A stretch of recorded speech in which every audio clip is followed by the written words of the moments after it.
Welcome back to We Drink and We Watch Things. I'm Mackenzie. I'm Lamar. Or am I? Because it might be a spy, or a double spy, or a triple spy. Or a triple spy. You never know. There could be so many. Well, I hope you are, because I need you to wingman me on this week's episode, because we are actually going to be guest appearing on our favorite people, Prime Cut podcast this week. So we love them. We're super stoked. We do. Yeah, we do love them. So we're joining them. As you guys know, it's Action April for us, and the stars just aligned that they wanted to do Atomic Blonde. So we're going to pop over there and chat with them about it. Yeah, my first time seeing this one, and it was, you'll see, it was something. It's not my first time, and I do actually also own this movie, so I was like ready to go, but I haven't seen it. Gosh, it has to be like easily 5 years, 4 years, 5 years, something like that. So it was a nice revisit. It was a good time. For those of you that don't know, if you're thinking about starting this episode and like you haven't seen this, it's basically like a John Wick-esque, right? With like a spy thriller thrown in there. But really good action sequences. I'll give it that. Really good action sequences. Yeah, same co-director of John Wick 1. And also, funnily enough, Keanu Reeves and Charlize Theron were training at the same time. He was training for John Wick 2. So they ended up being sparring partners in training for these. I wonder who the better films. student was in class. Like, who was the teacher's pet? I bet it was her, because she's a dancer. Dancers pick up those moves, like the routines, the choreography. I bet it was her. My money's on Charlize. So anyways, we're going to pop over there. The format's going to be a little different today as per usual, but we wanted to take a quick sec to, one, give you the download, but then also tell you what we will be drinking over there. So what are we drinking? Yeah, we may or may not have forgotten to introduce the drink on their pod because we're following their format, so that's on us. But so this is pretty easy to make, and it's been a while since I did a shandy. And so really all you need is your favorite Pilsner, or maybe a Pilsner that you don't love because you're going to be diluting it. So you take a Pilsner, you do half a glass of that, whatever you're drinking out of, and then you top it off with lemonade. And then we added a half ounce of Saint Germain, which adds more of a florally thing. So it's really good. It's a really refreshing beverage. You get a little bit of beer, a little bit of lemonade, and a little bit of Saint Germain. It works together real well, and we're calling it the Atomic Shandy. The Atomic Shandy. I thought it was a real cute, clever name, again, from Craft World. So mix it up and check it out and let us know what you think. But for now, we'll pop over there.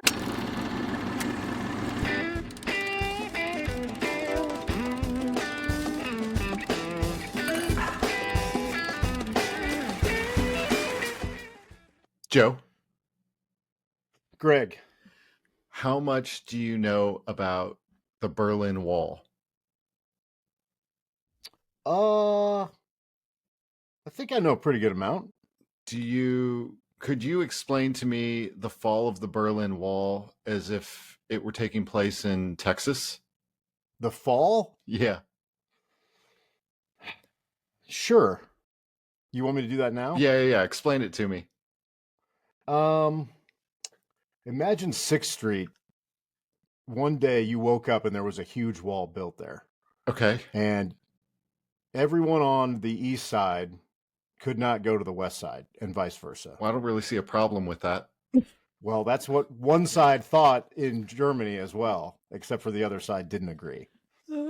Wait, and eventually it fell. So the west side were like, no, we want to go to the east side. And the east side was like, no, you can keep your jackalope and hang out over there. Yeah, except you would switch that in Germany. The west is better. Oh, so the jackalope is on the east side in Germany. Yeah, the west has TVs and the east does not. Oh, got it. So that makes sense. Were you confused during this movie because of that? Well, we're covering Atomic Blonde this week, and it shows so many clips of the Berlin Wall and the fall of it. And correct me if I'm wrong, but David Hasselhoff is the reason why the wall was brought down, right? And he's mentioned in this movie. So what would be the equivalent of that in Texas? Like Riff Raff brings down the wall or something? McConaughey. McConaughey brings down the wall. Yeah. Got it. I chose this life. And someday, it's going to get me killed.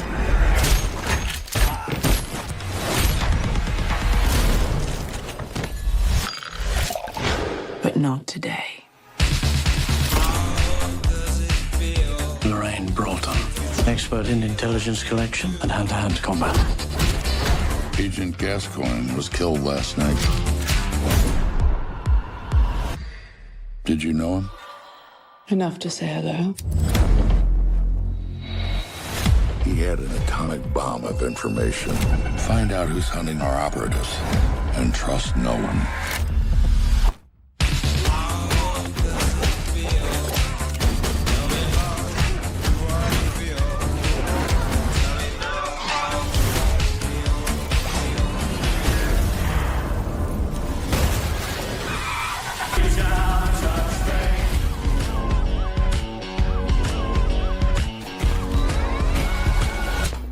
So with that, welcome into the Prime Cut Podcast, a movie discussion show aimed at recommending deep cuts, flawed gems, and forgotten masterpieces. Greg, we also have guest hosts again. Guest vocals, gang vocals, recurring gang vocals.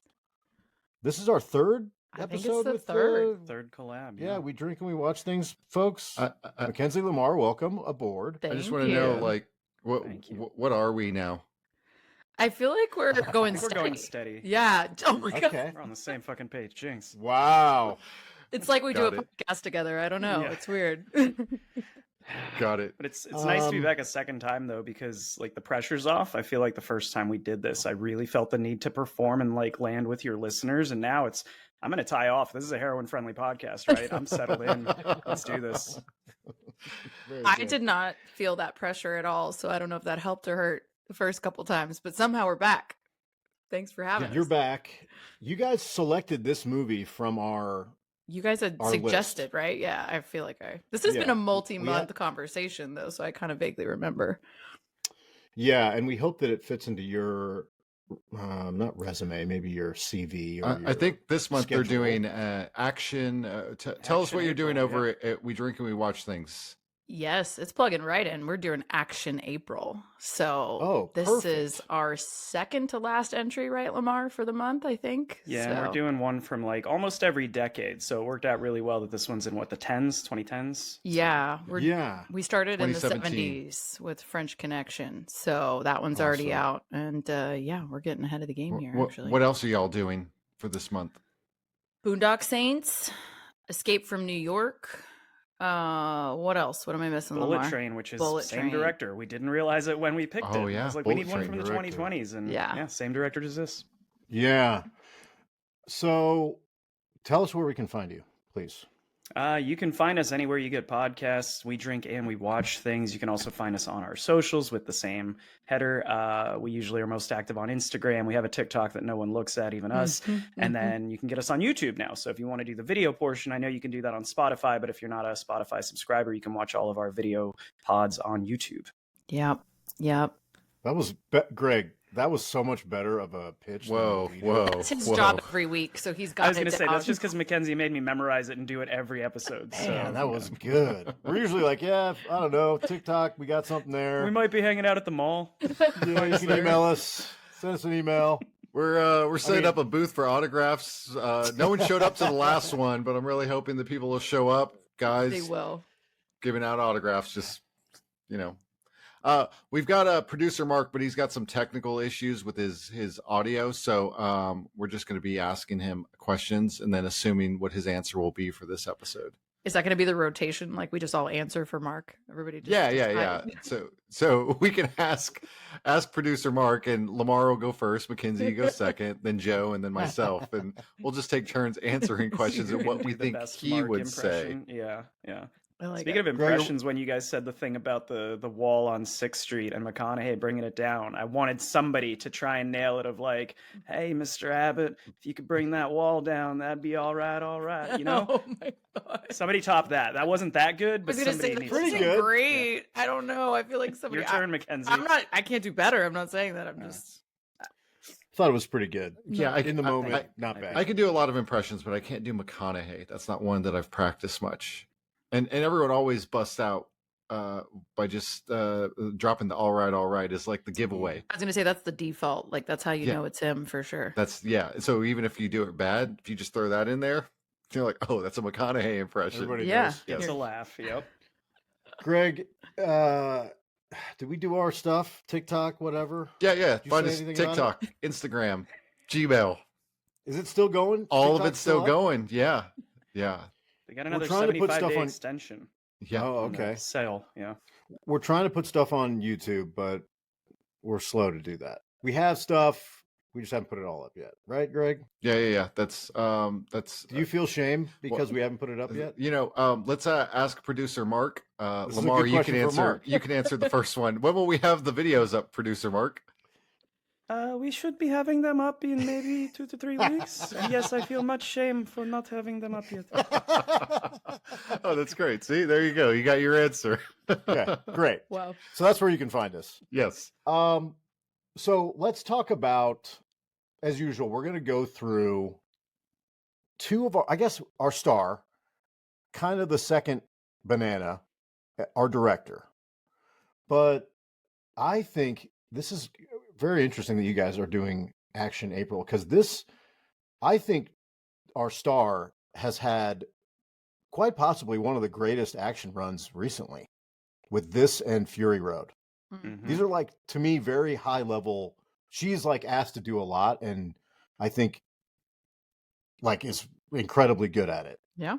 And I don't know that there's many people that are this dependable at a high level.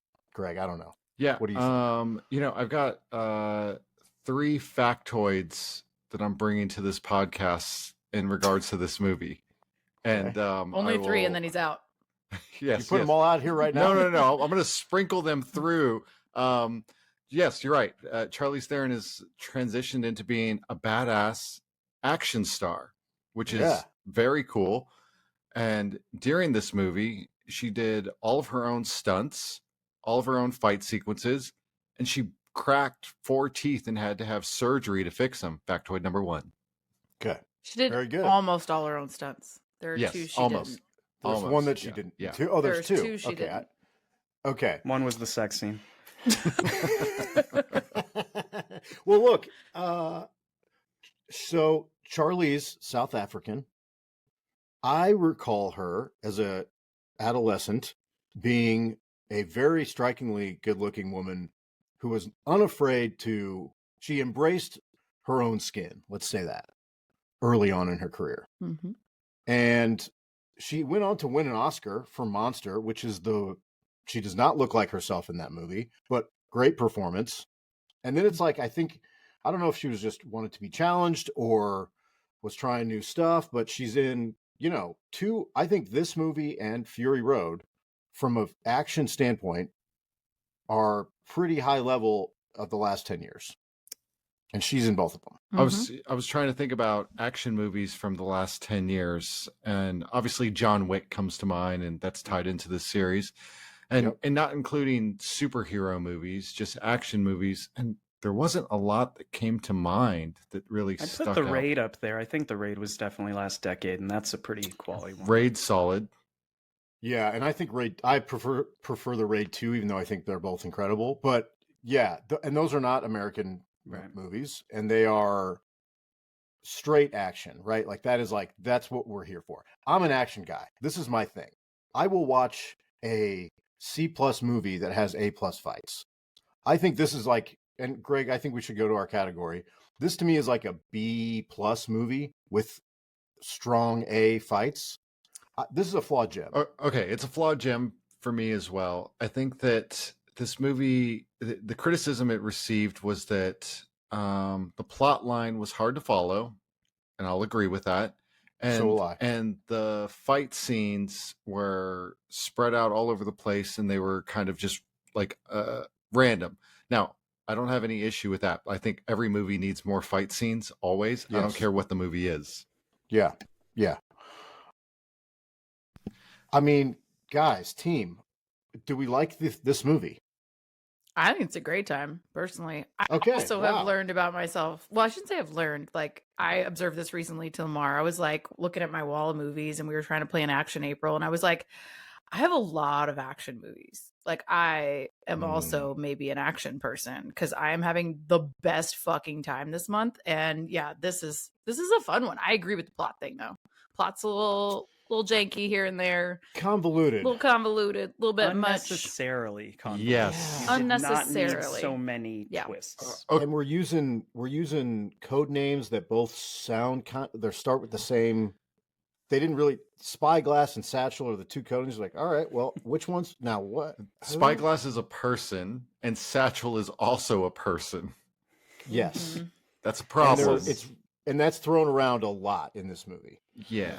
This is my first time seeing this. I just finished it this morning, actually, and I was on board. I won't say that I loved it. I enjoyed it, especially the action sequences, like you said, are top tier. That one sequence for 15, 20 minutes was worth the price of admission.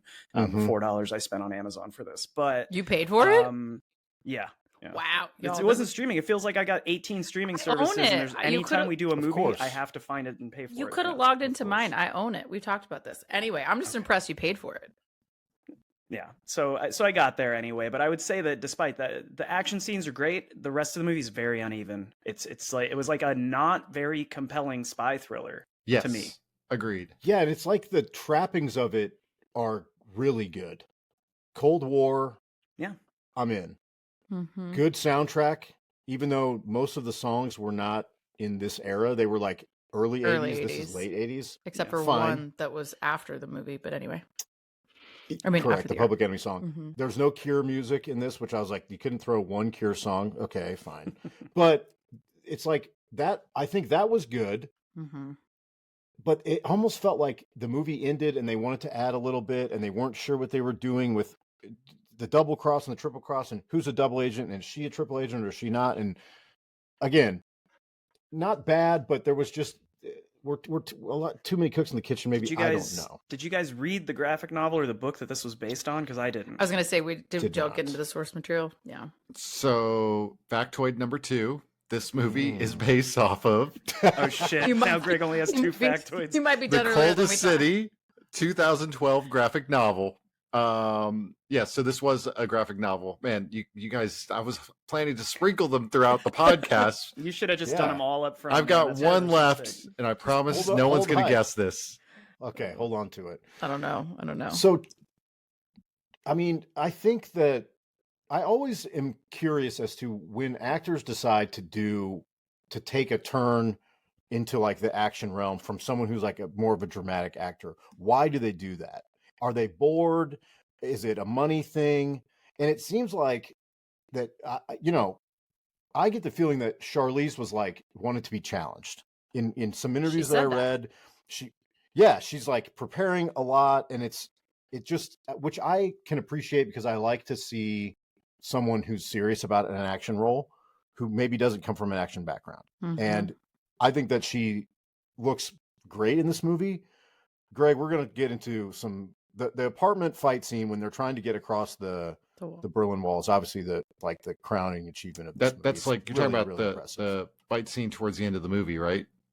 Yeah, when she's got And the- spyglass and they're trying to Yeah, cross. yeah, great. That's the best part of the whole movie. Absolutely. Yes, and we'll talk about it. It's very good.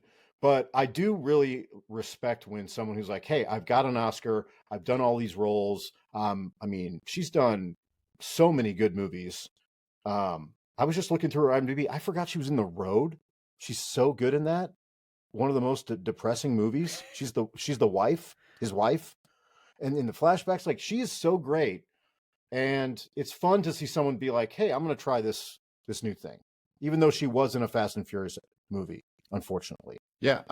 Hey, Mark McKenzie, what did you think about her role in Fast and the Furious? I think it's similar to this actually. I think it's like it's giving some of the same energy, the same Fast and the Furious energy. I thought she was great in it, but that's because I love Fast and the Furious. Me, Mark. That's You, right, Mark. Right. Nailed it. Okay. Yes, perfect. Nailed it. Great. It was so awesome. That's Mark. I'm going to take some shots while he's off there. Anyway, it really, so she does, in 2015, she does Fury Road, which is really her first like leap into an action movie. That's like an unbelievable action movie, all practical. Didn't she do Eon Flux? Yeah, Yeah, did. that's true. and then don't forget also the did- Italian Job. I was gonna say she did Italian Job. She also That's an did. action movie. I don't know if I consider Italian Job. That's like a heist film, and there's some car Yeah. chases in it, but I never thought of that as an action movie. Well, she with did Lamar. Hancock, y'all. Yeah. Obviously, she just gave superhero she's- vibes in Hancock. Yeah, that's true. Yeah. Okay, Fun when fact she about can that do it. one, that was 2 different movie scripts crammed together, and that's why the final product fucking sucked. Because the first half is really good, and then in the second half, you're like, "What is going on?" Literally 2 bad. scripts. But basically, Fury Road, I think it was successful. It allowed this movie to get made because it was compelling enough that people were like, okay, she can greenlight a movie, and if she's going to be in an action movie, she's believable. And that I think takes us to the director of this movie, David Yep. Leitch. Which, Greg, we need to talk about him. The quick rundown on him is he is a career stuntman. I believe that he doubled for. Brad. I Pitt. think he doubled for Brad Brad Pitt Pitt. in Troy a lot. His partner was Chad Stahelski, who's the John Wick guy. He and Chad Stahelski co-directed John Wick 1. They're martial artists. They are career stuntmen. So fights and action is very important to them, obviously. And that's why I think their studio, which is 8711 Productions, is probably the best stunt studio that's working in the last 10 years. After John Wick, I think they are still partners, but they don't direct together anymore. They're producing Stahel- partners. Yeah. Yeah, okay, producing partners. Stahelski stays with all the John Wick franchises. He's continuing to direct those. David Leitch goes on to direct Deadpool 2, which I actually liked. Same. Same. Liked it. Yeah. Didn't think I was going to like it. Didn't love the new one, but I liked 2. What else did he direct, Greg? Bullet Fall Train, Guy. you guys are covering that. Yep. Fall Guy recently. Mhm. Hobbs and Shaw, Mhm. which is garbage. So So he's- hold on. Hey, Mark, Joe, what did you think of Hobbs and Shaw? Oh man, Hobbs and Shaw. It's got Statham. It's got The Rock. What else could you ask for? It's so money. That's Mark. That was pretty good. I think it sucks though. It really sucks. But at the same time, he seems to be, and maybe Stahelski's going to get there. He's definitely like going towards a more big budget, studio driven, franchise style action movie. And this was the first one where I think it was a little grittier, and he was coming off of John Wick 1. He's got Charlize. He can still kind of play in his own sandbox, and he's not really transitioning over to like, hey, I'm doing a Marvel movie, or hey, I'm doing, well, I guess it wasn't Marvel at the time, but I'm doing a superhero movie. I'm doing The Fall Guy, which I liked. I wanted to like it more, but I did like it. And I think he So is I think we're about to moving have that our first direction. fight. I'm going to be honest with you. That movie was good. I liked it. I'm with Joe. I think we did an episode on this, and you were real gung ho, and I was like, it was fine. It was a fine movie. Yeah. Whatever. I did the deep dive on the stunts, and if you do the deep dive on the stunts, then it's a fucking fabulous time. I So wanted more stunts. I want more stunts. But that movie works because the 2 leads are extremely charismatic and very good. Ryan Gosling and Emily Blunt. So it's great. I think when you have a person who's directing a film who is invested in this case, action, you're generally going to get good action, especially if they have a lot of control. To me, when I watched Hobbs, I was pumped for Hobbs and Shaw because I'm like, man, I don't like these Fast and Furious movies, but they got the John Wick guy. It's going to be good. And it was just like, someone told him he couldn't do this or couldn't do that. It felt like. Whereas in this movie, they're like, hey, do what you want. You want a 20-minute fight scene where it's going to look like it's a one shot. It's not. It's stitched together, but it's seamlessly cut. It's incredibly visceral, very violent. She's fighting 5 guys. It's really awesome. Yeah, we're not going to cut that out. Do it. Go ahead. Do your thing. And so I think that helped in this movie, because if that stuff isn't in this movie, it probably sinks a little bit down in its quality. As we were talking about, the story's kind of tough. It's a little bit more flash than meat. more sizzle than steak, but the fight's really elevated. Yeah, if it didn't have those that sequence, the car chase immediately after that until they go into the river or whatever, and then the final, I thought the slow motion shootout in like the last 10 minutes was pretty damn good too. If it didn't have those 3 sequences, this movie would be a huge waste of time. Agreed. I'm not joking when I say the action was like the main reason I showed up to the table for this. 100%. If you're looking for like great spy intrigue or good double crossing and great acting and what's going on with this plot and good twists, that's not what this is. But this he- kind of thinks that it has that, but it's not really what we're doing. But he also said that out of the gate. Even when he pitched it to Charlize, he was like, I want this to feel like an 80s punk movie, like music video with some killer fight scenes. And he was like, I don't want to do this noir, 60s style spy thriller. Like, I want it to feel like 80s punk rock music video. And I feel like with that goal in mind, he crushed it, right? Like, he's not trying to be Tinker Tailor Soldier Spy. He's trying to be like a music video, and he gives all those vibes. Yeah. And he does one of the title cards early on is like, kind of gives you the overview of a little bit of the Cold War, the Berlin Wall. And then very quickly he says, with another title card over top of it, like a stenciled spray paint, like, we're not telling that story, which is basically, here's the backdrop. It's serious, but this movie is not that serious. Mm-hmm. This is what we're going to do. So I can summarize, if you haven't seen Atomic Blonde, I can summarize the whole plot here in probably like 2 or 3 sentences. And then that's the movie for the most part. So it's a movie about some spies that are trying to find someone named Satchel so they can get to someone named Spyglass. And Spyglass has a list of spies that are currently hidden undercover. And if that were to get out, that would be catastrophic. That's the movie. Double agents specifically. Yeah. Double agent. Satchel's a double agent. Satchel is a double agent, and Satchel is a person. Spyglass is a person. Yeah, and Satchel is played by our other, I guess second lead, which is James McAvoy. Scott. What do you all know him from? I mean, we were talking beforehand on like the newer X-Men, Professor X. I think that's probably what everyone recognizes him from, but he's done so much. That's probably his biggest role. That and then Split, probably. Mm-hmm. Split, Wanted. I feel like he started his career as kind of like an actor's actor. Yeah. Taking like prestigious roles, and then he's moving more into like mainstream stuff. He's good. He seems to have fun in this movie. He's got a good wardrobe. He drives a Porsche. Pretty awesome. I don't know. I will say though, he is not Satchel. He's David Percival. Oh, I thought he was. Well, help me make fucking sense of this, because she is Satchel. The format of it sucks. Oh, she is. That's right. She is Satchel. She makes them think he is Satchel, but at the end it turns out she was Satchel the whole time, and that just opened this. It broke my brain.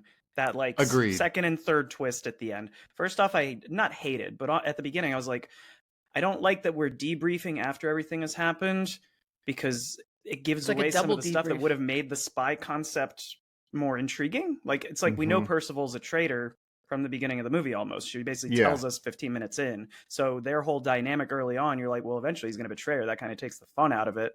And then when it finally does happen, then we find out, oh no, she's been not only lying to the Russians, but also lying to the English. And she is an American spy. And it just, then it throws in that whole, is it an unreliable narrator? Can I trust everything that I watched to this point? Or was that all bullshit Usual Suspect style? But I think that's the point. I think you're supposed to question whether or not he's actually going to betray her, because it is so obvious at the beginning, and he ends up not really being the bad guy. Yes, he's out for himself, but he's not betraying her in that sense. He sees that she's on the list. He sees that it's her. And so how much is he actually betraying her at the end of the day? He just wants to survive. And he says that multiple times. Like, at the end of the day, I'm here to survive, and I fucking love Berlin, right? Like, I think he actually comes out not really being the bad guy. And it's that's he does supposed kill to be the that one threat. French spy for no real reason. Why did he do that? Yeah. That doesn't make sense. Because it's in the script. She knew that he was selling the list to Bremkov or whatever his name is. Yeah. She had but that. how did Bromovich, but how did he know that she knew? She called him and threatened him. I think Oh, that's that's the right, she threatened implication is she's threatening him with the information she has. And so he's like, well, I can't let that get out because, again, Yeah. it was like an opportunistic move, but it was against a double agent. So, or at the end of the day, a triple agent. I did laugh when she stabbed him in like the weird angle of like the back of his The shoulder. one and spot he you can't reach couldn't when you like have an pull itch it there. Yeah, that was funny. I don't know about you guys, but like the first thing I do after I get off of like a threatening phone call against another spy that wants to kill me is I put on my Walkman, start pumping some tunes real loud. For sure. Brilliant. For sure. Maybe go through in my underwear, no less. Yeah, go for a run through take some your pants woods, off maybe. first. You know. Yeah. Like, So, hey, do before we get I too got a far question, into Greg. this, I got to mention this because, and I did some research. Is it your here. third factoid? Nope, That's it's what I was not the asking. third Okay. factoid. Okay. We're saving that for later. No one gets to steal that one from me. Now I so just want somebody to steal it by accident. Anyway, I'm gonna be go ahead. so mad if someone does. Atomic Blonde 2. So we were doing some research and it popped up. I was like, wait, is there a sequel happening to this?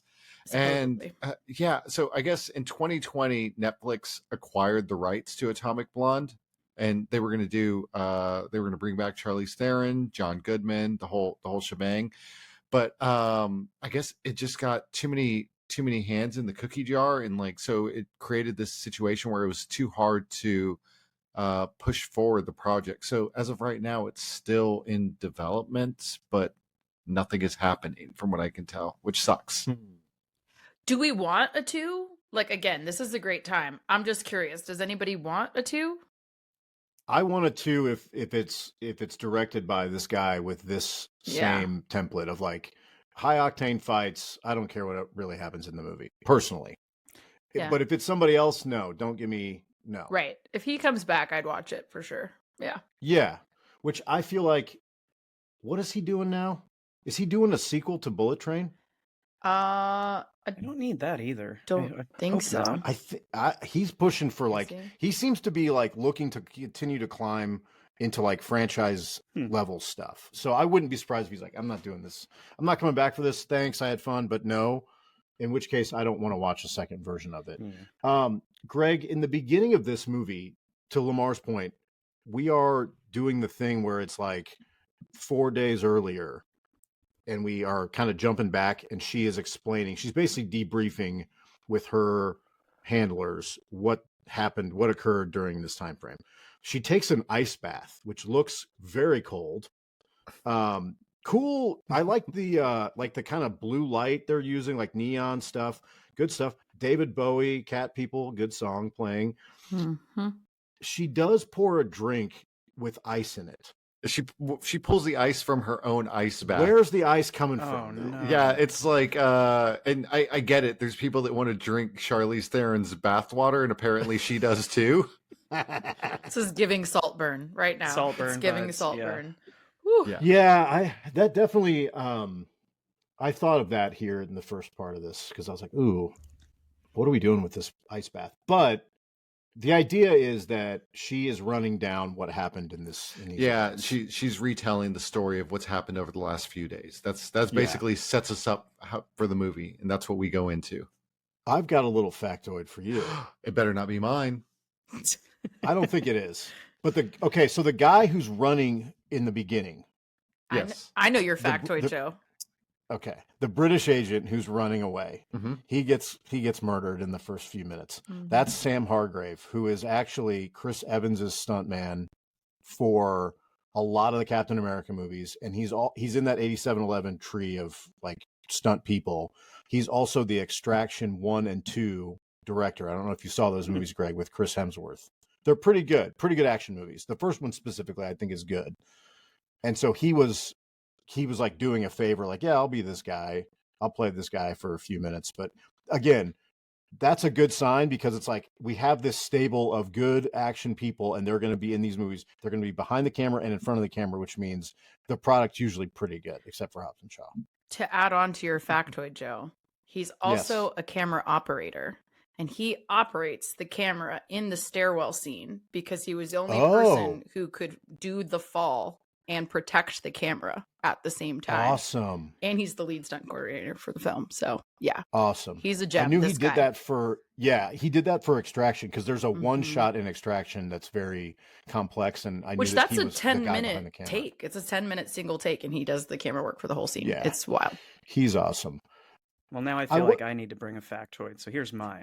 Okay. I read one thing online that said This better not be mine. because- This better not be because mine. Charlize drinks Stoli throughout the whole film. That's actually a clue to the ending. Yeah. That the ending's not going to make any fucking sense. That's my factoid.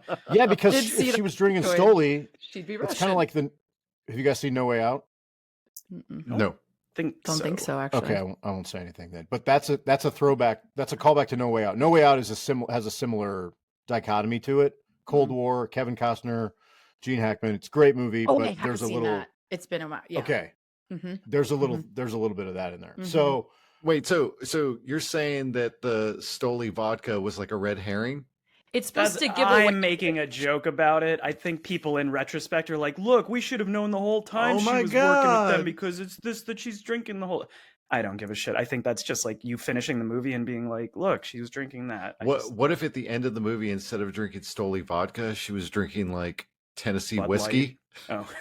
Bud I mean, Light? that would make sense.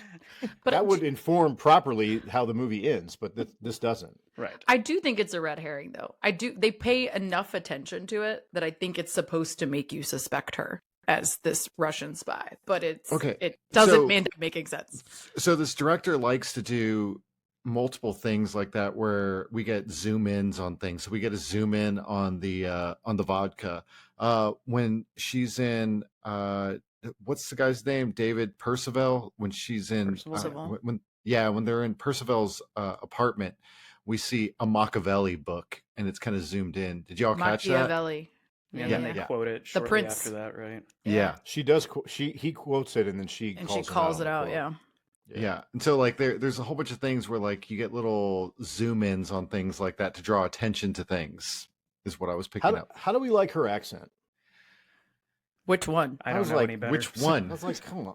Yeah. I don't know. I'm an accent snob. I was like, come on, Charlize, you can do better. It's than this. okay. You got an Oscar. It's fine. You know. Give me something. She's saying like, I can't. Like, okay, I could do that. Like, get some dialect coaches going here. Come on. I want right. a golden goose, Daddy. Yeah. Yeah. Okay. But you know what? That was That goes back to that's why we're not here for that. I No. should say that to myself. I'm looking in the mirror. I'm like, we're not here for that. We're not. We're here for the action, Greg. Talk to yourself. You man. Well, in relation, though, to what Greg was saying about the director's style, one thing I did really like about this was sort of just the visual style of it. I would have to rewatch it to see if I was picking up on this right, but didn't it always feel like every time we were in West Germany, everything was neon and bright and like really big neon signs, reds, greens, blues. And anytime you're in East Germany, it's like whitewashed, gray, Bland, dark. drab. And I like that visual sort of like showcase of the two different places. That was Yeah, that was I a cool think it- effect. I think this movie looks great, and it's filmed Mm-hmm. in Europe. They didn't say it was filmed in Berlin, although I'm It guessing is. maybe some of it was. But I'm It's sure they filmed did all stuff over, in like, but some in Berlin. Yeah. And that tunnel scene, Yeah. that's all in Berlin.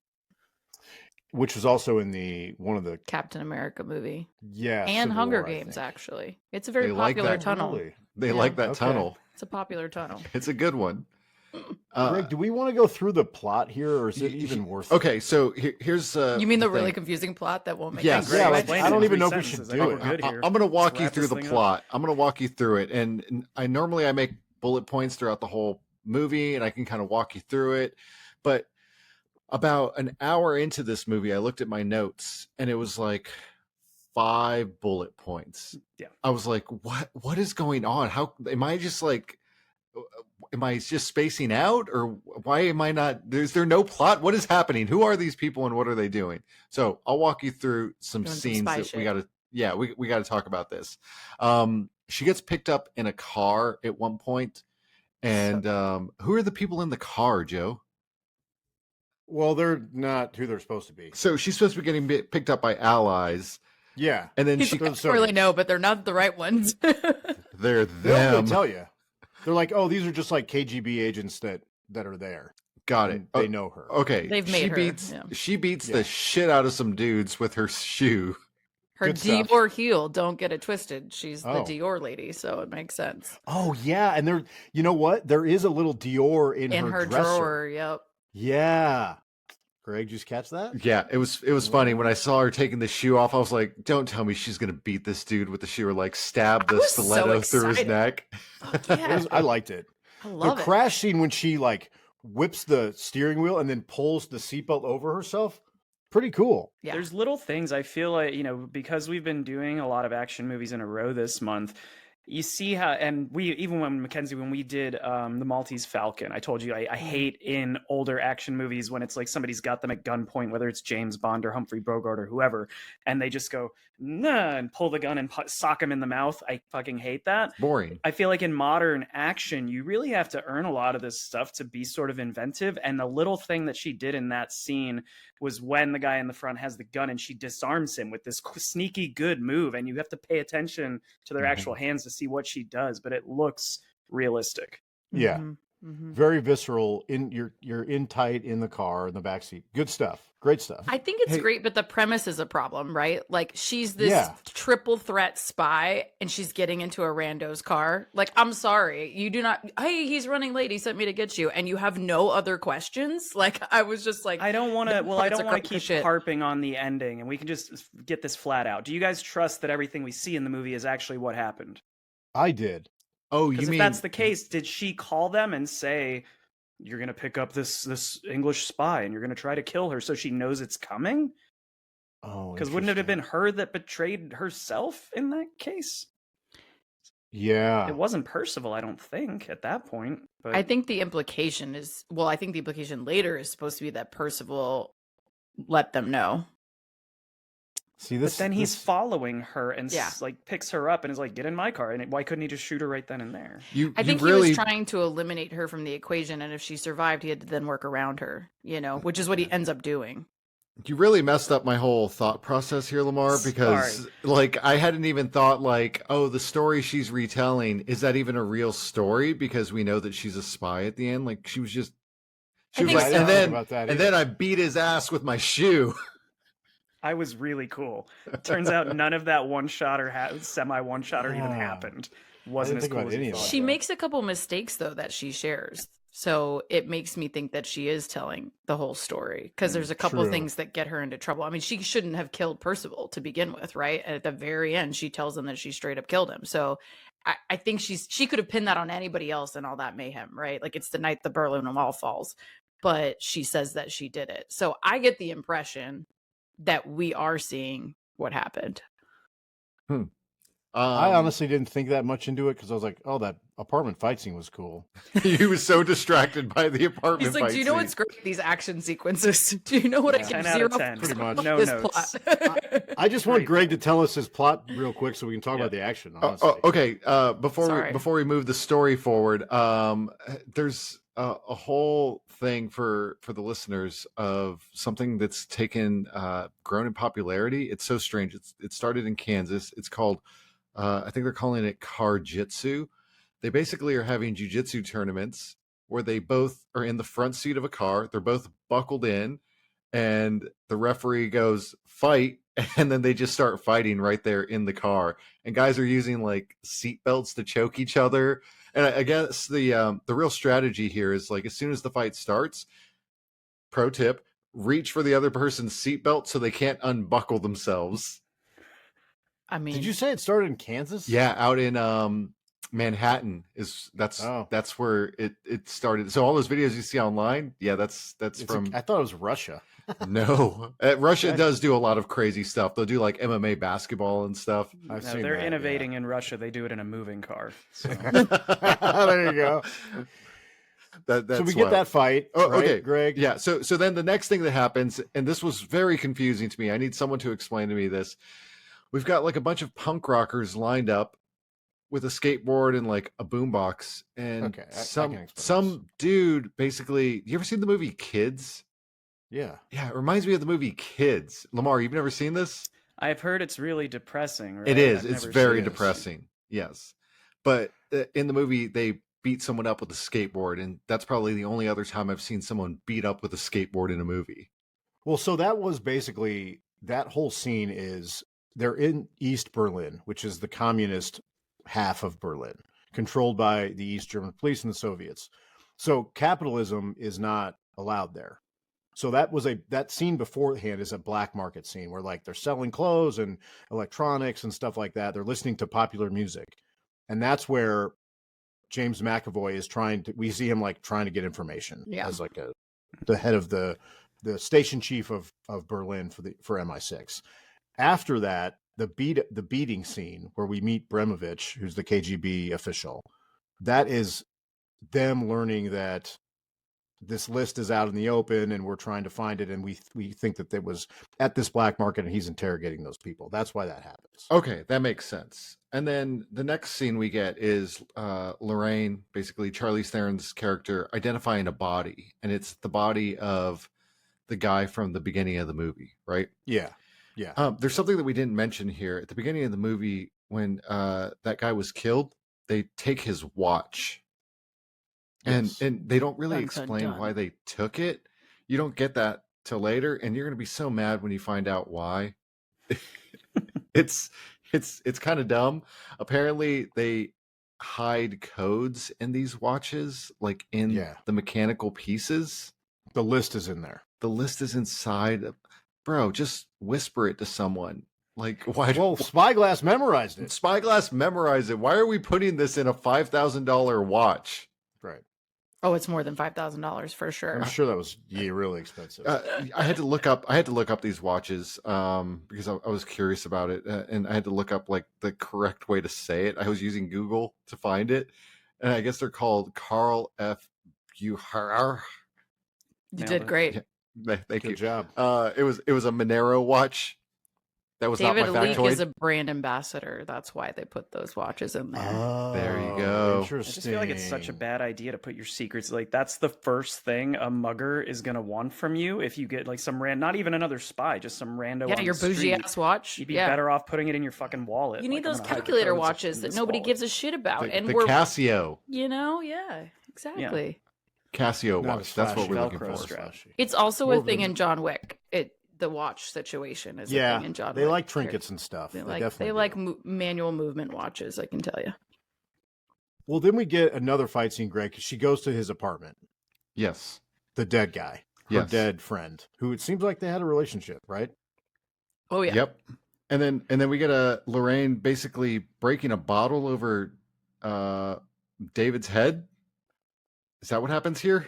No, that's No, we're later. in the apartment. We're in the Yeah, apartment, not the hotel.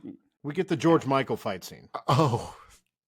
Wait. Which is good. Yes, it's very romantic. It's a romantic Yeah. fight scene, if you will. We also get a Wilhelm scream, which is always fun. Yes. You familiar with this, Greg? Yes. Okay, that was great. All right. Well, let's We also find out that Percival's the worst spy of all time. 'cause he's Worst. Like, oh, I forgot we were friends, and there's a photo of us in his Yeah. apartment. Just- Yeah. Did I not tell you Yeah. that? There's a picture of us in the apartment that I knew you were going to, and I also told people you were going to. Yeah. No big deal. It- But this has one of the one stunts she doesn't do, which is the jump with the hose Okay. Off the balcony. off the balcony. That one She- is not her. Okay. She beats Okay. the crap out of these guys in this scene, and she's just so she's hiding around a corner. And of all the weapons in an apartment to grab, she grabs like when I saw it, I was like, "Is that a water hose?" I was like, "Does she have like a double lasso? Like she's made two loops out of a water hose, and this is what she's gonna fight with?" It gives me more Bourne vibes than John Wick. It's like, let me pick a random thing in this room and turn it into a weapon. Well, he was also Very Matt Bourne- Damon Bourne stuntman identity. in the Bourne Identity, so that could Well, then that's contribute to where that. they Yeah. go. Yeah. Very Jackie Chan. It's yes, very Jackie Chan, all tied together. She ties the end of the water hose around a dude's neck to basically make him an anchor. Yep. She runs and jumps over a balcony. There's a lot of trust that dude's not going She's to just kind of eyeballing the untie it. distance to the floor, too. I think this will work. Yeah. Otherwise, I break both my legs. There was a lot of trust in a lot of her movements there. So, yeah, kudos to her. It worked out. She also, when she's down on the street and the two police officers come to stop her, she puts her turtleneck up over her Why? nose and mouth. Because her shock white blonde hair is not going to give her away if they Yeah, start it's- looking for yeah. her later, you know? Like, what the fuck? Obviously to disguise her face. Which, Greg, if I've had turtlenecks before, and if I put one on, I do that too. I always put it up first and look up in the mirror, and then I put it back down. I don't look at It it is like cool. this. It's just Yeah, you gotta it's very test it. cool. Joe, are you doing that because you want to be like a ninja? Of course. Okay. He's like, I'm manifesting my ninja self. For your birthday this year, I'm just gonna buy you ninja gear. I'm gonna buy you like some smoke bombs or some of those Anytime. those Nunchucks, spiky floor jacks. I love ninja stuff. You know, the guy who plays Spyglass, Eddie Marsan, So good. he's in a lot of stuff. He's very good. Character actor, but he usually has larger parts. Like it's not bit parts in anything. I was just going to say, they really did not utilize him well here. He is not in this movie very long. He's very important. He does not have many lines, and he does not live very long. Is this the same guy that was in Ray Donovan? Yes. Yeah. Yeah.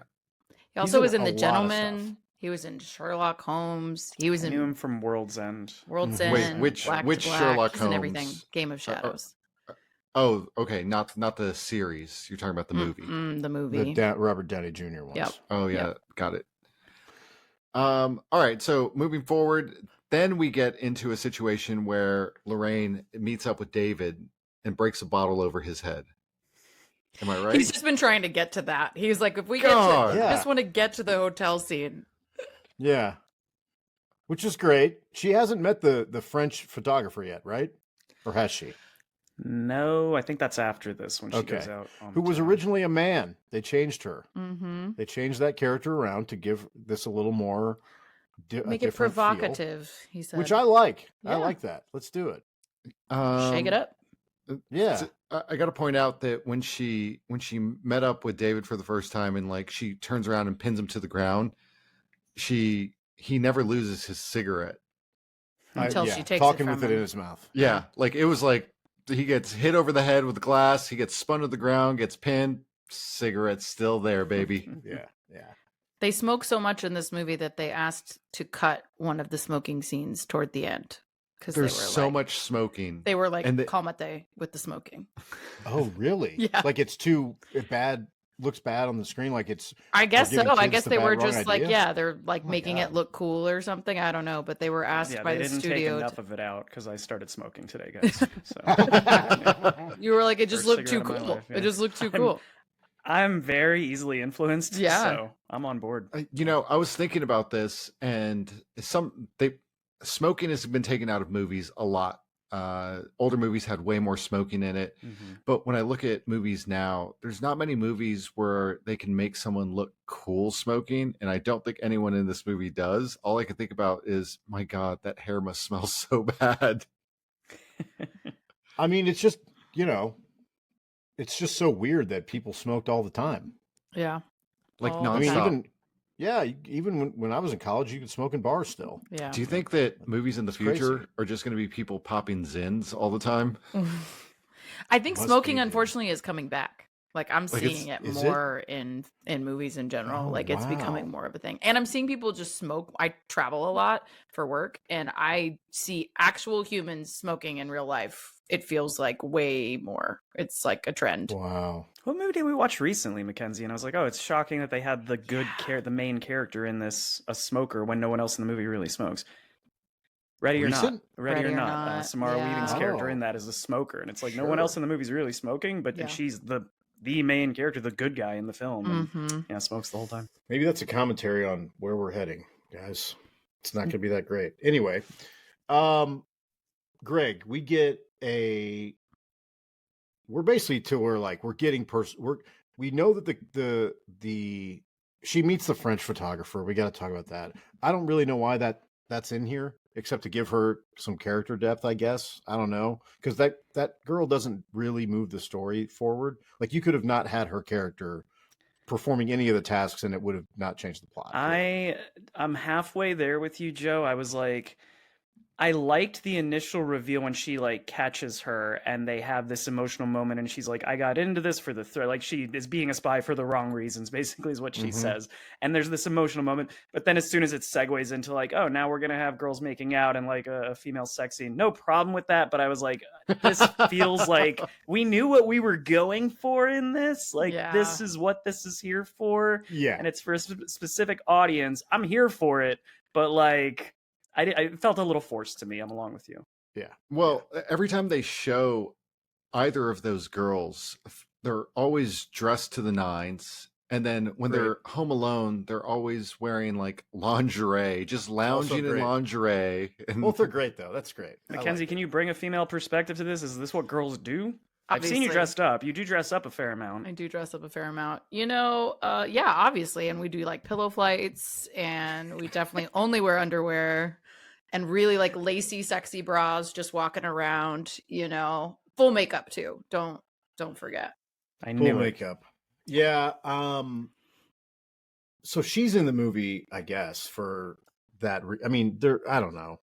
I think honestly, it's supposed to show that Charlize Theron's character will do anything, right? Like, there's not an implication that she is straight specifically at the beginning, you know, only. It's like, I'm willing to either, maybe I am bi, or maybe I am an opportunist and I will do whatever to exploit this source. And when she's being interviewed about it later, she says, when you say do anything, do you mean that she will like, that she's still in spy mode and just having sex with somebody she has zero interest in? Or are you saying she'll do anything like she's impulsive and is just like... No, I think she's using her as a source. I think she's cultivating a source. I think that's the implication, right? Like she could also, they have a couple honest moments there, right? Like they even call it out of your face changes when you're telling the truth. And she's like, shit, okay, shouldn't let that happen.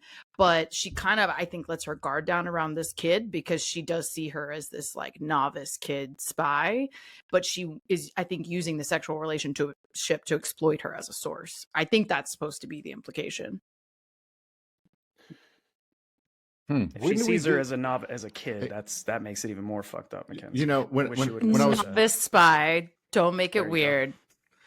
When I was watching this, I texted Joe before before the sex scene even happened, and I asked Joe, this character supposed to be have sex? I said, is this character supposed to be straight, gay? Like what's the deal here? And there were other indicators that led me to believe that she was like into girls. I think she's fluid. Like I don't think she is like has a problem with it per se, but I think the nature of the relationship is about some kind of exploitation. And I think Percival tees it up for her. You know, he's like, hey, why is she following? She's like, why is this girl following me? And she's like, he's like, you're hot. What do you think? And she's like, okay, well, that's an option. I can leverage that, you know? And I think that's all it's about. I don't think she has a problem with, you know, exploiting her own sexuality for a source. Interesting. Deeper moments in this movie that I didn't pick up on. Well, then she does go to the east to try and meet up with Spyglass. And then she gets chased a little. She gets chased into that theater. Yeah, we get another fight scene, which is good. She beats the fight scenes are like moving up in quality. Yes, she beats the shit out of that dude with a ladder and a bookshelf. Oh, yeah, that's good. That guy is like the biggest guy in the movie. Sorry, go ahead, Joe. No, please. I was going to say, I know you guys always do your hard moments, and I specifically wrote mine down, and it was the key to the cheekbone. Oh, yeah. Hanging out of his Straight face up while they're still hole fighting. in his face. Like, whew. And you know, they left it hanging for like a minute. Couple minutes. Yeah. That was a cool thing. That actor's name is Daniel Bernhardt. He's another of the 8711 stunt team. He's like a very accomplished stuntman and martial artist. Did you guys watch the series Barry at all? Yes. Okay. Do you recall the episode where there's that child martial artist and the father that Barry has to deal with? I don't. I watched it through once. Okay. It's like a 20-minute fight scene in that show, and that guy is Daniel Bernhardt. Okay. So he pops up a lot, and he's always like an antagonist who is going to be someone that you have to fight for a long period of time. So I was not surprised that he was in this movie at all. He like refuses to die in this too. Yes, every time you really think he's dead, he just keeps coming back. Yes. Oh, yes. Well, what was that, Mark? Oh, Mark says that the keys to the face was hard. Hard. I just want to get to the fight, dude. So, dudes, okay. whatever, Well, Greg. there's a Leave me couple. Yeah, there's a couple other little things that happen here. And like the storyline just gets like kind of convoluted and It's very muddled. Yeah, it's very muddled. You have a hard time understanding what's going on. There's like a watchmaker, and he knows about the list and all this stuff. And Stiglitz from Inglourious Bastards. yeah, we need the He was list, but also- yeah. We get Charlize Theron's character Lorraine meeting up with Skarsgård at one point on a rooftop. Mm-hmm. that's He- cool. he's- He's like a fixer. Yeah, he's in this movie for a minute. Not really sure. I don't have much But to say about him. What's weird here is that we have the list that's out there that we don't know where it is. The physical list. And we, the audience, know that it's in the watch, but no one else does, except for, I guess, Percival knows. We also have Spyglass, who is a Stasi officer who has been recruited by Percival. So he is going to betray the Soviet Union, defect to the West, and he has memorized the list. So they're basically like, we got this, we kind of had the list anyway because we got this guy. So we have two versions of this. Let's get the guy across the wall over to the West, and we're going to be able to move forward because we basically had the list in his head. He can tell us everything. Yes. Right before that happens, we get a scene where Lorraine is she makes a phone call and she finds out that Satchel is like a double crosser or something like that. And it's the scene where she's wearing the black and white dress and she matches the black and white lamp next to her. Cool visual. Yeah. Yeah. Interesting observation. I was like, I didn't pick up on whoa, I see where they're going with this. Black and white. Got it. I mean, honestly, Greg, as you're going through these bullet points of the plot, though, I'm realizing, like, again, I'm just so much of this movie was unnecessary. Like, they probably could have trimmed 15 minutes from this of the quote unquote plot, just made it all action. It probably would have been a better final product. What was that Statham movie? Crank? Is that Crank, where you just can't stop. Yeah. there's like no plot at all. It's just adrenaline. Seek Yeah. out adrenaline, do His whatever you heart have to do. can't go- That's the plot. This one is like half a step away from that. It's like this is if you took Crank and you said, let's add some plot to it. Right? What if there were spies? What if they were spies? Okay, so we get them trying to get Spyglass across the bridge, and we get some like charades with umbrellas opening to hide everybody all at once. Cool. I think that's fun. Yeah. And then we get Percival, he during like the scattering of everyone like getting across the bridge, Percival takes a shot at Spyglass. Well, he does that because he has already told the Soviets, this is the guy. We know that he is a double agent. He is selling these secrets to the Soviets. He says they're gonna cross during this protest. Put a sniper up there. You can shoot him. The umbrellas basically ruin that option. So then he's like, well, I'm gonna have to shoot him right now before they cross, which is what he does, and that basically starts the action scene. Yes, this is where the movie finally starts to pay off, and we get Lorraine and Spyglass. They're running away, trying to hide. Spyglass is bleeding. They run into a building. They take an elevator up, and when they get to the top of the elevator, there's some I think they're Russian KGB guys waiting at the staircase. So she says, I had a question for the group here.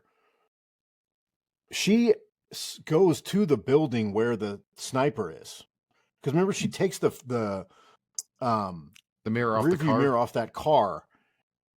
Isn't that the build? She's going into the building to deal with them first before she can cross, correct? Yeah. I'm glad you pointed that out because I didn't Yep. understand why at first she immediately is like, wait here, I'm going upstairs. But that Right. makes a lot. I forgot about the mirror thing. Yeah. Yeah. she's trying to Okay, take him because out. I was like, why is she leaving him? Why would you got to escort this guy? She's like, I'm going to go upstairs. Like, what if they come in? But no, they can't come in because they're in the building. Okay. Mhm. All right. Mhm. Greg, go on. Cool. Cue the best fight scene of the movie.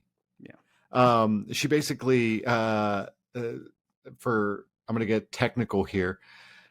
My favorite part here, and this is probably my hard moment, where she takes the dude's arm and breaks it over her shoulder, and then does like what they call a drop Sayanagi over the stairs and like just throws the dude. She beats the brakes off of this dude. Both of them. She does There's it twice. Yeah. She does the Sayonagi twice. Sayonagi is a judo throw where you're throwing somebody over your shoulder. She does it twice. But I mean, I could not tell that this was not one shot. It was. Oh, it's awesome. There's 10 minutes of it that's a one shot. It's the Didn't they stitch fight some of that's it together? spliced. No, it's the other fight that's spliced. Oh. The stairwell I scene wonder is how a many times 10-minute they had one. to do this. That's awesome. Okay. One of the I guys think it was pulls out- one take because they rehearsed it so much. Like that's one of the thing. That's one of the Well, things go that ahead. I'm he sorry. talks about. No. That's one of the things that he talks about her, about Charlize Theron. Like we're talking about how she becomes this incredible action star. He's like, she's one of those actresses, and she attributes it to her dance training, who can memorize every single move. And like you change one move and she still remembers it later. So he attributes this whole scene going off without a hitch because she could remember every single step. And I think they did it in one take because they that's had rehearsed it interesting. over and over and over. That's incredibly impressive. The thing that I think helps in this movie is that it doesn't need to be super technical from like a visual standpoint. It looks messy, and I think it's supposed to. Right. It's like super visceral. She deals with Authentic. the first. Yeah. So she goes into the building. She deals with two guys first, like kind of like in in a landing and a stairwell. And as she's going up, she deals with two more and then the final guy. It's Mhm. 5 total, I think, right? Not 6. I think it's 5. I think 5, yeah. Because she shoots. No, it is 6, but she shoots that one dude immediately. So He says, "Don't shoot." Yeah. She remember. We'll get to that. But the guy's coming into the door, and she shoots him in the head. Oh, Before yeah. They even have, Yeah. So she's only fighting 5 people, but she's dealing with 6 assailants. But I think if I'm picking between this fight and any fight in John Wick, I like this better than all of them. Oh, personally. wow. I think it's more.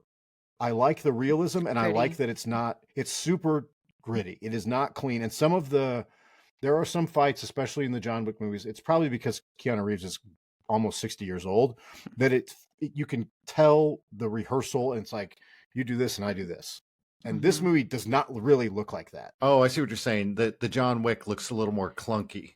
At times, I think it does. And part of that is because these movies are 2.5 to 3.5 hours long, and there's 15 versions of this fight in a John Wick movie. But this, to me, was like, she's like fighting for her life, literally. Versus choreographed is what you're saying. Like that Yes. John Wick's so choreographed, and this looks like a real fight to the death kind of Yes. thing. I agree with that. I Yes. think she looks like it's almost like you can see her face swelling in real time. And Oh my God. I think that's yeah. because her she's hair's getting bloody. she's genuinely getting hit. Like she has Yeah. taken a lot of hits, and you can see the realism of this fight in real time. I totally agree. Yeah. Because the part where it breaks is the roll down the stairs. That's the only other part she didn't do. And like that's the moment that the shot stops, and it's her stunt woman, and she rolls the rest of the way, the bottom part. But like up until then, you're seeing her face the whole time. You're seeing her reactions the whole time. Yeah, I there's totally no agree. cuts. Right. There's no quick cutting. There's no, we're seeing the back of her Right. head, and it's actually somebody else. Those are like, as a fight movie guy, when I see that, I'm like, all right.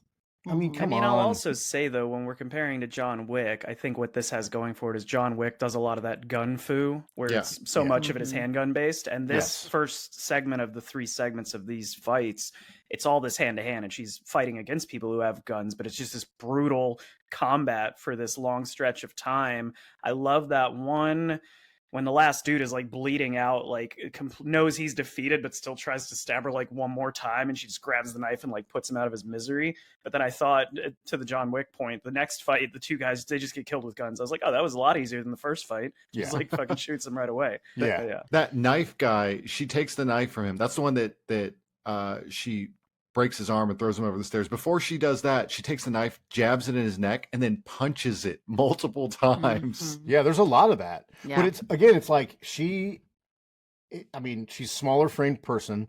She's dealing with 2 people. She shoots that first guy, the bearded guy with the hand tattoos. She shoots him immediately, and he fights her the whole time. Yep. He doesn't die until he falls backwards, which that stunt was nuts, where he falls. He's like standing on the edge of the top of the stairwell and like immediately falls back, and they don't cut that. I Yeah. was like, oh shit. Oh, like where it leaves like the blood splatter on the stairs. Yeah. Yeah.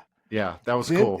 And then the guy, when he falls and then she falls down, the guy throws the bag at her, and you're like, what's in there? And it turns out it's rifle parts. She tries to assemble it quickly, but can't get it assembled fast enough. Like I don't know. I just feel like this is like super messy and it makes it way more intense. I've seen this movie more than once and it's always an intense fight scene because of the way it's shot. And she is so good at it seeming real. Like this is a trained person, but it seems like she's scared, which obviously you would be, even if you have experience.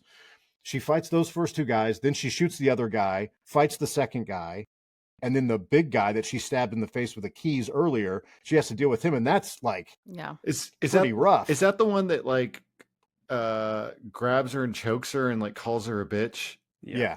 And then she grabs she's like am I a bitch now? Yeah. She has the corkscrew. Yeah. She corkscrews him. Yeah. Yeah. And I'm like, arguably more it's like so. the You little just corkscrewed things. him. It's the little things in action movies when they're both, again, winded as fuck. It's this brutal, long struggle.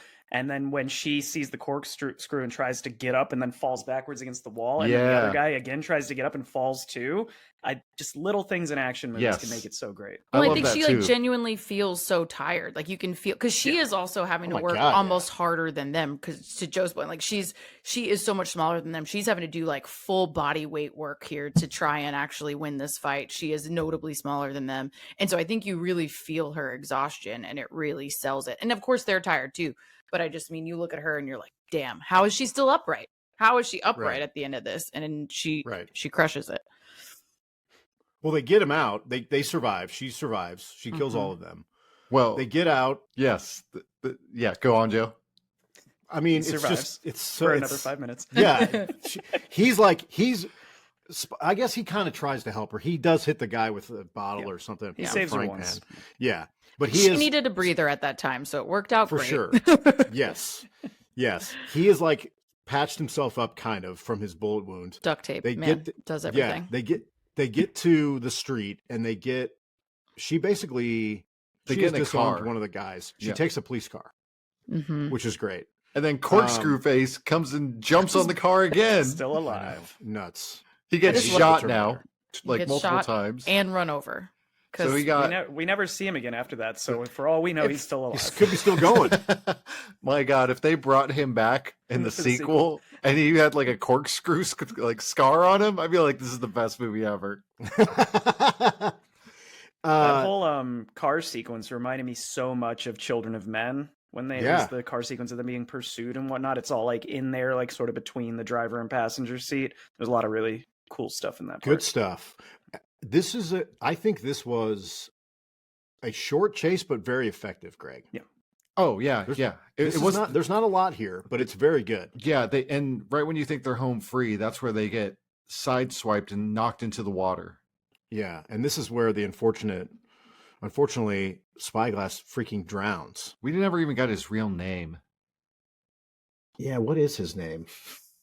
I don't think we is his first name Spy and his last name Glass? Is it two names? Taking like elementary school pictures, it was Glass, Spy. Yeah. I think so. They actually, I'm looking at the cast list. That's his name. They credit him as Spyglass. Yeah. Yeah. But that car sinking sequence is really pretty. As fucked up as the situation is, when they show that external of like the bubbles and stuff in the water, it's so well surface, done. And then his death is just heartbreaking to watch. Yeah. It's like it was so heartbreaking to the degree that the AD and a couple of the producers watching while it was filming thought he was actually drowning, and they were yelling at David Leitch to cut the take. And he was like, "No, he's just acting. I promise you, he's acting." And he turned out to be right. So he held the line and was like, "No, he's fine. He's fine." But other people on set thought he was actually drowning. Holy shit! This feels like a good point to add factoid number 3. Oh wow! Charlize Theron wears a 9.5 shoe.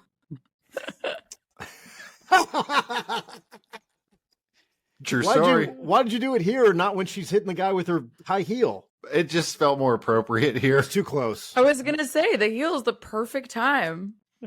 Also, it's Charlize. I feel like she's gonna be really upset at us. It's Charlize. Oh yeah, Charlize Theron. Yeah. It's not Char. It's not C. It's not a hard CH. It's not a hard CH. It's Char. I read that her last name in Afrikaans, because she's from South Africa, is actually Tyrone. Tyrone, not Theron, how we say it. Yeah. But she's never corrected me, so yeah, we're not editing that. Why does she have the most complicated name ever? Listen, 9.5 shoe. You're welcome. I wear a 10, so I got her beat. Got her beat. Dang. Wait, how tall are you? I'm not tall enough for that size foot. I will say I'm 5'6". You would think I would How be tall is taller. she? 5'11". tall? Think No, she's 5'10". Oh, dang. 5'10". 5'10". Yeah, I think she's 5'10". Wow. We all thought I was going to be taller. Okay. I don't need you to rub it in, Greg. You could have lied to me. I don't know. Lamar would call me out. Let's be honest. Absolutely, I would. All Okay, right. this guys, now I'm confused because what's the deal with this? She gets spied on. She finds the bug in her jacket. Yeah. That was Percival when he took her Percival coat. put it, Put it there. Okay. when And that's Yeah. how she knows that he's the double agent. correct. It's how she knows that he knew where she was, all these different conversations that were happening. It's how she Oh, knows yeah, that he's yeah, like put these yeah, things yeah. together that he shouldn't know. She's like, how did he know I was doing XYZ, whatever? And that's how she knows. That's right. And this is why Percival goes. So now Percival Spyglass goes is to gone, which means Delphine's she house. still needs the list. Yeah, Delphine? she still needs the Delphine? list. Delphine I think Delphine? Delphine, yeah. Yeah. Yeah, he goes to Delphine's house, and kills her. well, when he goes to kill her, he gets stabbed in the shoulder, and that's what Okay. Lamar was talking about at the beginning. It's comical, really, where he bumps the wall and stabs himself Drives more. him Ah! deeper. Yeah, it's good. Yeah, his reaction's classic. I love it. There's He's one good. thing I didn't like about that fight. I mean, first, what I'm realizing is after we got off the car crash, I'm like, I don't really care about the rest of this movie. Like, I Same. can kind of check out for the next 20 minutes, but you guys keep going by all means. But I was going to say, like, the one thing I didn't like about that fight scene is that he has the drop on her. He shows up and gets her in a strangle with like a wire or something. Yeah. Mhm. She manages to fight out without even a weapon. I feel like if you have the drop, and I know this is suspension of disbelief, but she is not as good of a spy or fighter as Charlize is in this. So like, I didn't like that he has her. She breaks free without the help of any. Usually they'll have like a weapon that's conveniently over here that you can stab to break free. They struggle for a couple more minutes. She kind of gets the better of him, but then he just puts her back in the thing and chokes her out anyway. I just didn't like that the fight ended the same as it started, and it's like somehow this time he's overpowering her. It felt weird. Yeah, for a movie that's got great fights, this was like weirdly bad. Yeah. I don't know what we were doing here. It's like maybe the stunt director was like, I don't want to schedule this one up. You guys just figure it out. Just I wonder if roll. it's supposed to be because she's not great. You know what I mean? Like That could be. you know, like it's gonna be a messier, like shittier fight because she's so Yeah. new here. You know, like That could be it. I don't know. That could be it. We get Percival basically talking to the camera now. Yeah. Yep. This is when he's This was He just strange loves to the- me. Fucking love. He loves the lifestyle. He just loves the lifestyle, I think. Yeah. Yeah, He's- he likes yeah. this black market shit. He likes being, Yeah. you know, chief of station and like at the center of this underworld. Like he doesn't Mhm. want things to change or the wall to fall. Like he's the king of this little castle, and Yeah. that's what he's trying to prevent from changing. And it's interesting that they have the wall come down literally as this movie is closing, Mhm. because to me it's almost like, I guess we don't know if you are in that time frame, but the Soviet Union, the wall coming down is like the end of the Soviet Union. Mm-hmm. So this list and all this stuff is kind of like semi inconsequential at this point, really, on Fair. I some think level. that's what they kind of say, right? Yeah. He says, or Percival says, it was all for nothing at the end of Right. the day. I actually, you guys tell me, because I might just be grasping at straws here, but when they had the Kurt Loder from MTV back in the day clip, Loader. and he's talking about sampling, and he's like, Yes. the new controversy is sampling. I was like, is this meant to be here? Because it's like, now we look back on that controversy as no one gives a shit anymore. And That's is it what the I took same from way it. with the wall falling, you know? Yeah, where it's like this was Forgotten so conflict. important, and now that another cataclysmic event happened, and it rendered all of this completely moot. Basically, is Mhm. what I thought too. Mm-hmm. So And, now and you got to have a Kurt Loder appearance in the '90s. So And now- it's It's 1990. such a throwback, man. I was like people 12 years old from again. Yeah, E6 can go to Jackalope, and the people from Jackalope can go to Shangri-La. pretty much.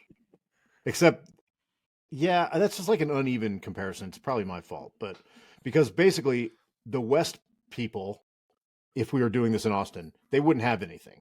Yeah. I was There was going to nowhere say, to when go. you say West, are you talking about where the street name changes, or are you talking about 35 as a dividing line?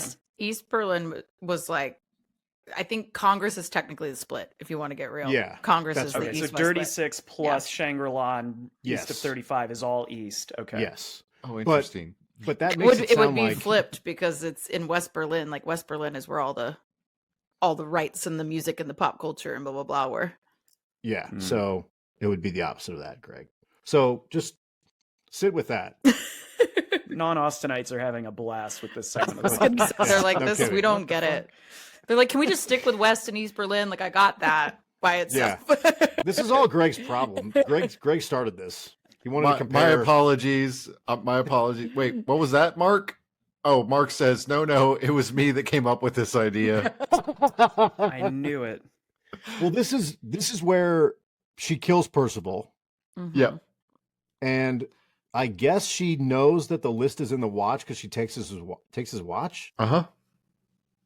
But we never really see her When learn did where she the find list that out? is. Right. Yeah, that's again, that's the don't look too much Was into it the the story. photo Hey, that she took I think from... she's supposed to learn that from the Russians because she's, again, a triple agent, and the Oh. Russians know it's in the watch.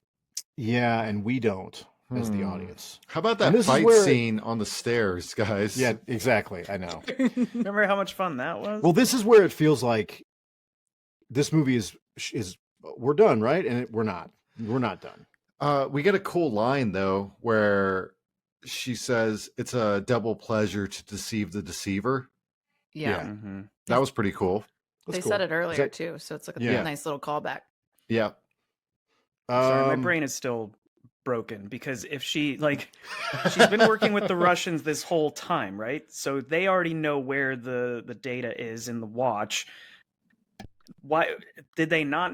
They didn't know that Percival was They didn't ever. traitor. They didn't get it though. Like they don't. I don't think that they have actually gotten to it. They are trying to prevent it from getting out, but they know that the watch is the target, and so they're Okay. trying to get to it. But they've told her that's the target. Like get the watch, and Okay. so I think that's why. Percival's plan is just to take the watch. He wants to kill Spyglass because that devalues the watch, and then he wants to just take it back to England, and that's Yes. his and 'Cause get remember he recognized said- for being a hero. Okay, Yeah, I'd be on the way to getting a hand job from the Queen, which he Ad-libbed. ad-libbed.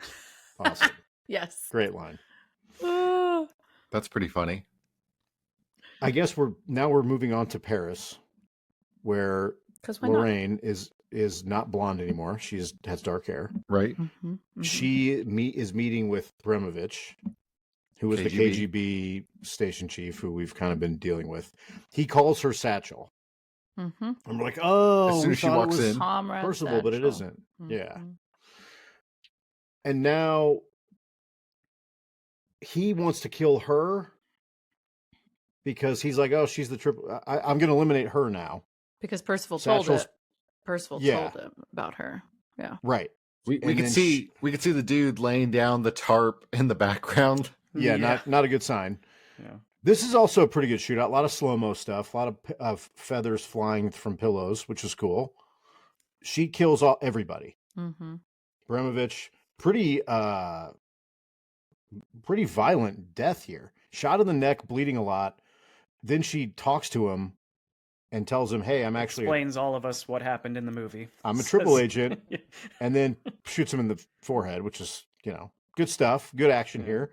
And then she gets on the plane with John Goodman, who was the CIA contact, who Mhm. we thought was kind of playing dumb or just kind of like a tag along type of character, who's actually her real handler because she's a triple agent. Mm-hmm. And now she's working with the CIA. And that's the movie. And that drinks sets us up for She two. drinks a Bud Light. Yeah. I like some nuggets in that last scene, though. I like how they ask her to go be a professional and stand on the plastic, which I was like, it's That so was kinda laughable. cool, yeah. You're like, really? Is she gonna? And then I don't know if Would y'all you caught do the- it? No, absolutely not. I'm not gonna go stand. I'm not gonna make your job easier. Like we're gonna fight to the death. There's gonna be blood everywhere, as far as I'm concerned. I'm about to start peeing on everything. I was gonna say I was gonna intentionally poop my pants and make it really awkward for them to clean up my body. We're gonna make Well, it. it was. Mess. I did like when she leaves and Bill Skarsgård's there, presumably with a team to clean the up. room, Yeah. and he looks like, oh man, this is like a lot to clean. This is a lot. Which looks like, I don't know, that doesn't look like a good task. My other Yeah, favorite the shot. headshots in that sequence were awesome. Yeah, there's a lot of So- really great, like this is where the gunplay I think comes more into play than it has up Mhm. to now, which I don't know if it's supposed to be intentional. Like in these Russian fight scenes, it's going to be different. I don't know, but it was a good time. And one of my favorite shots, I don't know if y'all saw, is that the gunshot splatters onto the head Yeah. painting behind right on the mouth. And it's The like red this, lips? like the red lips. And I was like, Very ooh, good. That was nice. Nice touch. That was Nice cool. touch. Very Nice cool. touch. Yeah. That's our movie, Greg. Yeah. Lamar, what do you rate this movie? Do you guys do out of 5 or out of 10? You can do it whatever Do you your thing. normally do.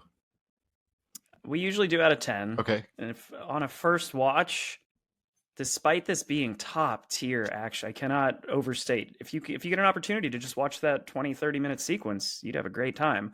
But aside from that, I really did not enjoy most of the film. I'd go like 6.5. I also think there was some comedy, and like not a ton of comedy in this, but I liked the one line where when we move from the female hookup scene, they cut back to the interrogation room, and he's like, "So you made contact with the French operative?" Yeah. That was pretty funny. Yeah. And like Joe, I'm always a sucker for an 80s soundtrack, whether Yeah, it's so good. Wedding Singer or what was the other one that I'd written down? Grand Theft Auto Vice City. Like, I'm always going to be here for an 80s soundtrack. So, but 6.5 at the end of the day, with a 10 for the action scene, 6.5 for the movie. Mackenzie, what would you rate it? I'd probably give it a 7. Like, I still think it's a great time. It's got good action sequences that I think are fun. I do think that the story, like we said, is a little convoluted, but like, I kind of get it. Like, I think it's interesting. I mean, I think ultimately there's not a ton of plot holes. Like, I think it's fun to follow, but I don't think there's like massive gaps here where it just straight up doesn't make sense. So I think it closes some of those loops a little better than it kind of feels on a first watch. And I'm a sucker for the action sequence. I'm a sucker for her performance. I just think she so fucking commits to the bit and crushes it. And so, yeah, I just still think it's an enjoyable watch, and it's visually stunning as well as the music as well. Like, I know that it's not era appropriate, but they're doing that because these are the songs that we know, right? So I feel like I think it comes together to be a really fun action flick for sure. Joe, we rate it 1 through 5, so you got to go by that system. Yeah, I was trying to do math to get it to 10, but we can do our 5. This is 3 out of 5 for me. This is a 5-star fights. Mhm. Potentially, I think this hallway, the elevator, Jesus. I think there is some elevator action. Yeah, the staircase elevator fight scene. Yeah, the apartment scene to me is, it's like in a top 5 fight scene of the last like 25 years for me. Honestly, I love it. It's everything I want in a fight scene. I can tell that the performer is doing the fights. It does not quick cut so that I am. They're disguising the performer isn't that good at doing this. It's super raw. It's not as choreographed. Mhm. There's some judo in it, which I appreciate. I would prefer some jiu-jitsu, but that's fine. We didn't really do jiu-jitsu corner, Greg. Honestly, the best thing that she does is the Seoinagis. It was the drop Seoinage, the Harai Goshi, with the knife in the neck combination. Yeah, good stuff. Yeah, but you know, it does. There are some. I just feel like if they had just eliminated one of the double and triple crosses, I think it just is way tighter, and it's not as like you're not like what's going on now. There was definitely times where, and I've seen this movie before, and I was like, wait a minute, Percival doesn't know, or he does. I don't know. And then I was just like, well, Charlize is great, and the soundtrack's great, and these fights are awesome. So I'll just kind of let it wash over me until we get another fight scene. And that's at least how I feel about this. 3 out of 5. Validate my rating a little more for anybody who's like offended. Like, I don't think anybody else here is, but for listeners, like, I think the best John Wick movie, I get them all muddled together. But if I were to pick one that was my favorite, even the highest rated one would probably be like an 8. But I will say, to your point, Joe, that action sequence in this will stick with me more than anything from John Wick. Even though I enjoy them more on the whole, this felt unique. Yeah. You're going to remember it more because it's so different. You know, like a lot of the John Wick fights feel, to Joe's point earlier, choreographed, like really cool to watch. But can you differentiate between each of them, right? You know, one thing I want to say to that also, Mackenzie, and don't take this the wrong way as our lone woman representative. I feel like a lot of fight scenes want to make the female be very like super acrobatic or doing a lot of almost like saying this person's smaller and they're not as strong, so we need to like do other stuff.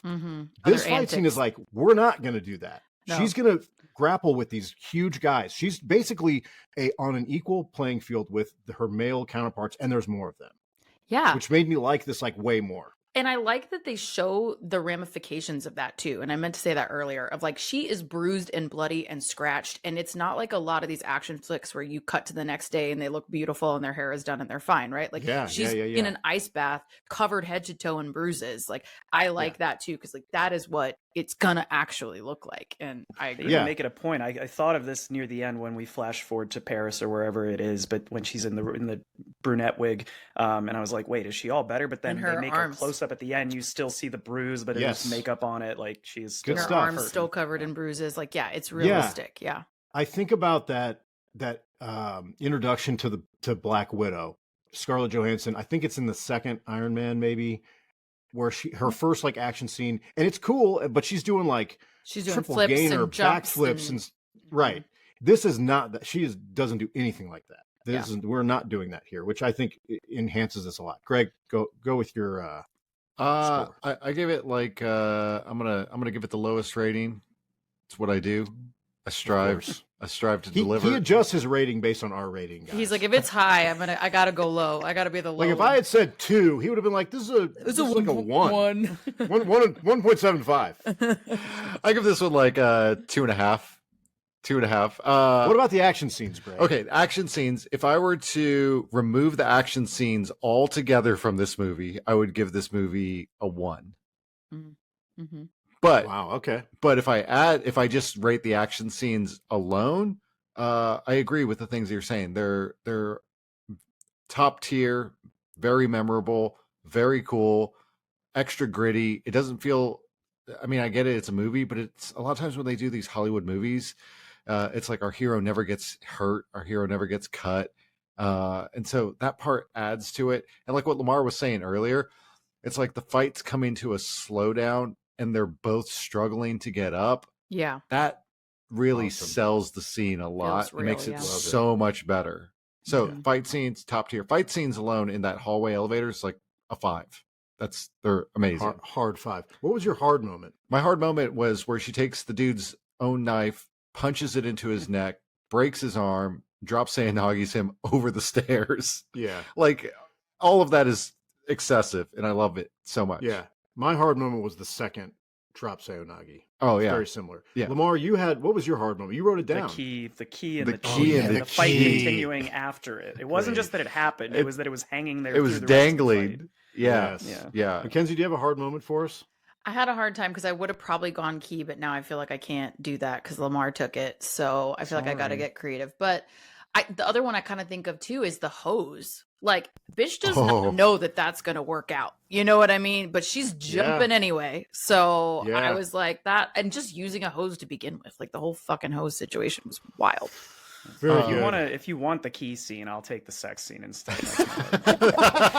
Ayo. Hey, Mark, Lamar, what did you think your hard scene was? Well, I agree with Lamar. I think that the sex scene was very, very fun to watch, and I enjoyed myself very much in the movie. That's great. That's great. Mark just texted. He rated this a 3 out of 5. He just wanted more neon scenes. I love the neon scenes. I hard agree with that, actually. The neon is such a cool, like the way they shoot that is so well done. The neon reminds me a lot of Sin City with the red. Mm-hmm. Yeah. Oh, sure. Like the contrast. It's cool. I like it. Your room right now. Well, your room is giving neon vibes. It's always a different color. Yeah. I can do whatever color you want, Joe. It's all the lava lamps off screen, right? I've got 13 lava lamps to my right. It's really warm in here. Team, this was fun. Yeah. I'm so glad this dovetailed with your pod. We drink and we watch things. Worked out nicely. Yeah. Thanks for having us. We can find you on all platforms. All the things. Pretty much, yeah. Subscribe to their pod. We have done, this is our third, collab. Yeah, we did The Thing and we did Temple of Doom. Temple of Doom, yeah. Temple of Doom on yours, Thing on ours. Mm-hmm. We're open anytime. We'd love to join. We'd love to have you back. This was great. Greg, I almost wrangled you guys for Escape from New York right after this. I'm just saying. We were so close. Escape from New York is a movie that I don't have to watch to comment prolifically on. I've seen it many times. What are we doing next week, Greg? So it's confusing because of when the episodes are coming out. I'm not sure what order they're popping off in. I know that the tail end of this month had Atomic Blonde. We had the Fast and Furious watch along. We've got RoboCop, and I think that's it. We might have one more this season, but I think we have one more. Yeah, the Burbs got screwed for us. Burbs have gotten screwed for us twice now, but I'm looking forward to RoboCop. That one's going to be good. I need to hear the Fast and the Furious watch along. Like I just want. So we need to pick which one. Okay. Do you guys have suggestions? Should we take suggestions? Maybe voting. But you're a Fast and Furious hater, so I have two questions for you. Strong hater. Strong hater. Speak for yourself. Well, no. I know Joe is. That's what I'm saying. Like Yes, Joe is the hater. I, as you'll recall, in the last episode collab, I was like, you got to watch them. But have you seen any of them? I've seen most of them. You've seen most of them. Okay. I've not seen Tokyo Drift. Oof. Okay. I have not seen the one with John Cena. Okay. I did not see the newest one with Jason Momoa. Jason Momoa was a treat. I hated Fast X, and I don't like most Fast and Furious movies, but I hated Fast X. But anytime Jason Momoa was on screen was a delight. Well, he's better than anybody in the movie. Any of the cast members, anyway. I've seen all the other ones, though. The problem is they all run together. So you can't remember which ones you like better than the others. I need somebody to be like, it's this one and I mean, this happens. Janelle's a huge fan of the Fast series, and I think most people would say Fast 5 is the one that reinvigorated the franchise. It absolutely is, because there was like original. a dip situation for sure, and then it comes back to life. But I think maybe Fast 5 or the first one. I think the first one is a really like. Also, now it's the most dated one, so I feel from a watch along perspective that could be pretty entertaining to listen to. Also, I think we were leaning towards the original. Let's see. also the most Cozy's practical. blowing Like, me now it's up all right digital- now. digitized. Is he? Yeah, Mark says. Mark's going wild on text. he's He like, says. it's about He this. says. Lovers. The first one. He says 100. I losses. I don't know what that means. I think I'm pissed. He says I'm pissed. Not I losses. See, this is a great time for me to just bag on Fast and Furious because Mark has been. He's muted. just rage texting in the background. Yeah. Yeah. Imagine if the Fast and Furious had this kind of fight scenes. Maybe we'd be saying different things about it, but it doesn't. It just doesn't. I think you got to go OG. I think that. Yeah, would I think be my vote. we're doing the first one. It's Yeah. the easiest. That I'm actually going to make fun of it more than you. So Can't wait for that. Mark says it's about cars and family. It is fighting. I mean, it is. Greg, It is a lot of fighting. Do you want to do our sign off? Yeah. And I'll do my sign off for Mark. So Joe, we have a sign off now, guys. I'm excited. Wow, It's been can't wait. workshopped. It's still not very good. Hold on. Joe says that it's part the of the space charm It's is- the going through is the notes that- for me right now. is that he has to go find his I have sign it. off. I have it right here. Not Go only ahead, that, Joe. you're announcing it. You're like, we gotta lead into it. I love it. I'm Joe, and I'm here to recommend the movies you should see. Greg? Oh my god. This is Greg, and I hate pretty much everything. And then we got Mark, who would normally say, I'm producer Mark, and I'm just trying to not get us banned. That's it, guys. Lamar Yeah. McKenzie, thanks so much. This was fun. Thanks Thanks you for having. guys. Oh. Mark, I don't know if you can hear us, but you can stop our recording session now.